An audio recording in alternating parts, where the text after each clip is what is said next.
कायनात में सबसे पहला रिश्ता माँ बाप का नहीं बना, बहन भाइयों का नहीं बना, सबसे पहला रिश्ता मियाँ बीवी का बना है। माँ जब हंडिया पकाती है ना तो उसकी तवज्जो होती है, ये तवज्जो है, तवज्जो, और उसका खुलूस, उसकी मोहब्बत इसमें मुंतकिल होती है। और जब माँ हाथों से रोटी पकाती है उस वक्त तवज्जो होती है। जब वो माँ बाहर के खाने बच्चों को खिलाएगी तो सेहत भी जाएगी, मोहब्बत भी जाएगी, तवज्जो भी जाएगी। फिर वालिदैन कहते हैं औलाद हमें इज़्ज़त नहीं देती, सेहतमंद ग़िज़ाएँ, सेहतमंद नस्लें देती हैं। और ये बात नेपोलियन बोनापार्ट ने, जिस घर में आग लगी हो ना, औलाद में आग लगी हो, आपस में औलाद में आग लगी, मैं आग ही इस्तेमाल कर रहा हूँ। वल्लाहु अशद्दु बासन व अशद्दु तनकीला, बस छोटी सी आयत है कुरान पाक की, सूरत निसा की। वल्लाहु अशद्दु बासन व अशद्दु तनकीला, तलाकों तक नौबतें पहुँच चुकी हैं, नफ़रतों की इंतहा हो चुकी है। भावज, सास, नंदे, फलां फलां, मैंने लफ्ज़ इस्तेमाल का, आग लगी हुई है। इस आग का इलाज है। और ये आयत कसरत से पढ़ें, बहुत ज़्यादा पढ़ें, यकीन से पढ़ें, डूब के पढ़ें, हत कार वल दिल यार वल, काम भी करते रहें, आयत भी पढ़ते रहें। मैंने बड़े नताइज देखे, हंसते मुस्कुराते घर देखे।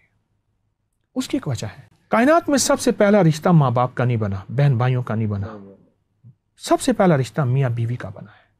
आदम थे, तन्हाई महसूस की, अल्लाह ने अम्मा हवा दे दी। और कायनात की सबसे खूबसूरत औरत हज़रत हवा है। मैं उनकी जगह पे अभी शाम से होके आया हूँ। हज़रत हाबिल का मज़ार है जहाँ, और दुनिया का सबसे पहला शहर दिमश्क है, जिसको मैं आज तक दमिश्क कहता रहा। मुझे वहाँ का लफ्ज़ पता चला, ये दिमश्क है, क्योंकि असल लेजा वहाँ से मिलता है जहाँ की बोली है, जहाँ की बोली है। तो मेरी याद ये है कि ये वल्लाहु अशद्दु बासन व अशद्दु तनकीला, कमाल चीज़, आग को बुझा देती है। नफ़रतों, कीने की आग, बॉक्स की आग, तलाकों की आग, छीना झपटी की आग, और घर टूटने की आग। इसको कसरत से पढ़े, बहुत पढ़े। ये इसमें कोई लिमिट नहीं है कितनी दफ़ा पढ़ना है, नमाज से पहले, नमाज के बाद? नहीं, वो कैलकुलेशन भी आती है ना कि नमाज के साथ होता है, तो ये चीज़ का सच बहुत ज़्यादा। एक चीज़ और भी हम देखते हैं कि कहा जाता है कि आपने इजाज़त के बगैर, कई ऐसे वज़ाइफ हैं जो इजाज़त के बगैर नहीं पढ़ने चाहिए, उसके पीछे क्या हिस्ट्री है, क्या स्टोरी है? एक तो पहले अर्ज़ कर दूं कि मैं जो वज़ाइफ बताए हैं, मुझे बड़ों की इजाज़त है, मैं बड़ा नहीं हूँ, बहैसियत डाकिए के उनकी इजाज़त दे रहा हूँ, उनकी इजाज़त दे रहा हूँ, मैं बड़ा नहीं हूँ, मुझे बड़ों की इजाज़त। अच्छा, एक तो ये है। दूसरा अर्ज़ करूँगा, जो वज़ाइफ भी बताए हैं उनको चंद दिन चंद हफ्ते करें सही, तवज्जो से, जल्दी ना छोड़े। दूसरी चीज़, एक आपने वज़ाइफ की इजाज़त है, तवज्जुहात मुंतकिल होती हैं। मैं एक लफ्ज़ अर्ज़ कर रहा हूँ, इसे आप ज़रूर सुनिएगा। लानत भी पीछा करती है, दुआएं भी पीछा करती हैं। दूसरे लफ्ज़ में बद दुआएं भी पीछा करती हैं, ट्रैवल करती हैं नस्लों में। क्यों कहते हैं नस्लों में? हाँ, क्यों कहते हैं? इस बंदे को किसी की दुआ है, हाँ। इस घर को किसी की दुआ है।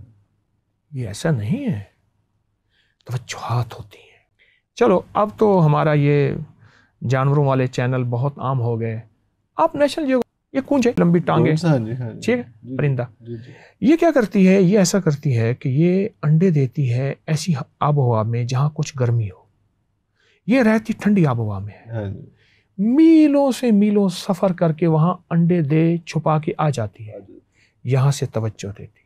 जिस अंडे पे तवज्जो ख़त्म हो जाए या कम हो जाए, वहाँ से बच्चा नहीं निकलता, ख़राब हो जाता है। जिस अंडे पे तवज्जो होती है वहाँ से बैठ के तो अंडा ठीक होता है, बच्चा निकलता है, उड़ता हुआ तवज्जो से अम्मा के पास वापस पहुँचता है। हाँ। अच्छा, एक और, परिंदे जहाँ रहते हैं उनके घोंसले, उनके घर उस दरख्त या उस जगह पे, और अपना दाना चुगने जाते हैं, उस दरमियान में एक निज़ाम होता है तवज्जो का। इसलिए हमारे जो आजकल ये हमारे ये सिग्नल्स टावर्स हैं, ये हमारी परिंदों की मौत का है। हमारी वाइल्ड लाइफ इस पे बहुत ज़्यादा परेशान है, वो अपनी तवज्जो खो बैठते हैं, रास्ते खो बैठते हैं, वो सिग्नल्स डाइवर्ट हो जाते हैं। उनका घर, उन्हें पता है सिमतों का, हमने इस सिमत पे जाना है, हमारा घर यहाँ है, सिमतें भूल जाते हैं, भटकते मर जाते हैं। तवज्जो बड़ी ताकत है, इसकी बहुत वजाहत है। कायनात राजों में है और रूहानियत राजों के साथ लिपटी हुई है, हमने तलाश नहीं की। फिर कहते हैं हमें किसी ने बताया नहीं है। ना, बताने वाले हैं, आप लेने वाले बने। इम्पोर्टेंट मसला तो यही है कि हम जो है ये एक चीज़ अपने से उठा के दे देते हैं कि यार नहीं भाई, हमें किसी ने बताया नहीं। हालांकि आपने खोज नहीं लगाई, आपने باقی انگریزی میتھمیٹکس اور سائنس پہ تو آپ نے بہت کتابیں کھولی اور ریسرچ کی، لیکن ان چیزوں پہ جو ہے وہ اس کے پردے جو ہے وہ نہیں چاک کرنے کی کوشش کی. ایک آپ کا سر بڑا ایک اہم، ایک تو روحانیت کے حوالے سے بات ہوئی، ایک آپ کا بڑا اہم فیچر جو حکمت کے حوالے سے. اور آج میں دیکھتا ہوں تو کوئی بچہ ہمارا سیدھا نہیں چل رہا، سب لیزی ہیں، لیتھارجک ہیں، کسی کی کمر نکلی ہوئی ہے، کسی کا پیٹ نکلا ہوا ہے، یہ اوبیسٹی ہے کسی کو. یہ کیا ہماری، کیوں آپ نے بہت ساری باتیں کی فوڈ کے حوالے سے بھی، کہ وہ ایک مسنگ لنک کیوں ہے، کیوں ابھی تک نہیں آیا؟ آرٹیفیشل انٹیلیجنس کا پتہ ہے ہمیں، لیکن خوراک کا نہیں پتہ کہ ہم نے کیا کھانا ہے، کب کھانا ہے، کیسے کھانا ہے. یہ اس کی بھی کوئی تشریح کیجیے کہ یہ کیا مسائل چل رہے ہیں ہماری زندگی کے. ایک مسئلہ بتاؤں، ماں جب ہنڈیا پکاتی ہے نا تو اس کی توجہ ہوتی ہے، یہ توجہ ہے، توجہ، اور اس کا خلوص، اس کی محبت اس میں منتقل ہوتی ہے. ماں ہاتھوں سے روٹی پکاتی اس وقت توجہ ہوتی ہے جب وہ ماں باہر کے کھانے بچوں کو کھلائے گی تو صحت بھی جائے گی، محبت بھی جائے گی، توجہ بھی جائے گی. پھر والدین کہتے ہیں اولاد ہمیں عزت نہیں دیتی. اولاد کو آپ نے کہاں وقت دیا تھا؟ کھانے کے نام پہ، پکانے کے نام پہ، روٹی کے نام پہ، گود میں لینے کے نام پہ. اپنا دودھ اس لیے نہیں پلاتے کہ حسن میں کمی آ جائے گی. دیکھیے یہ توجہ ہے ساری. ہم نے اپنی نسلوں کو غذائیں باہر کی دے دی، غذائیں باہر کی دے دی، اور اپنی نسلوں کو مصنوعی غذائیں دے دی. تو پھر نسلیں اس کے مطابق کمزور ہوں گی. ایک چیز آپ ضرور معاشرے میں دیکھیے گا، جوانی کی اولاد اور بڑھاپے کی اولاد میں. ایک بابا جی کو میں دیکھتا تھا، لاٹھی ٹیکتے جاتے تھے تو میں بابا جی کی خدمت کر دیتا تھا. ایک دم مجھ سے کہنے لگا تو خدمت کیوں کرتا ہے میری؟ میں کہا آپ غریب ہیں. کہتے کہاں غریب ہوں، کس نے تجھے کہا ہے؟ میں سونے اور چاندی کی تار کھینچتا ہوں، وہ جو مالا وغیرہ بنتی ہے نا اس میں تاریں لگتی ہیں، لیکن مزدوری پہ کرتا ہوں. تیری جو پیسے ہوں تو مجھے دیتا ہے، میں اس سے بچوں کے کچھ اخراجات پورے کرتا ہوں. تو میں نے کہا آپ کی اتنی عمر تو نہیں ہے، آپ نے لاٹھی کیوں اٹھائی ہوئی ہے؟